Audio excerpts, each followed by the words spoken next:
Social media content creator Ashraful Hossain ওরফে hero Alam ফের আলোচনায় এসেছেন। রাজনীতিতে সক্রিয় তিনি, বেশ কয়েকবার জাতীয় নির্বাচনে অংশ নিয়েছেন।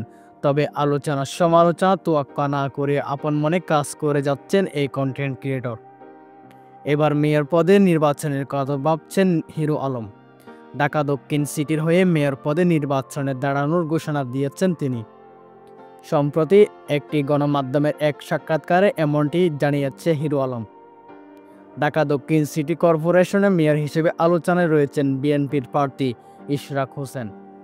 বিএনপির এই নেতার বিরুদ্ধে নির্বাচন কতটা কঠিন তা জানতে চাইলে হিরো আলম বলেন, কোনো নির্বাচনই সহজ নয়। আমি আমার মতো কাজ করে যাচ্ছি, তবে সবকিছুই নির্ভর করে জনগণের উপর। তিনি বলেন, যদি জনগণ চায় তাহলে জাতীয় নির্বাচনেও অংশ নেব। অনেকে ফোন দিচ্ছেন, উৎসাহ দিচ্ছেন, আলোচনা চলছে।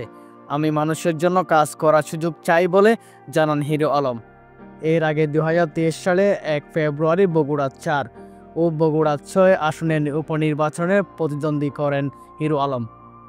এর মধ্যে বগুড়া 4 আসনে আওয়ামী লীগ সমর্থিত নৌকার প্রার্থী AKM রেজাউল করিম তানসানকে 834 ভোটের ব্যবধানে বিজয়ী ঘোষণা করা হয়। অন্যদিকে বগুড়া 6 আসনে নৌকার প্রার্থী ও বগুড়া জেলা আওয়ামী লীগের সাধারণ সম্পাদক রাগিবুল আহসান বিজয়ী হন।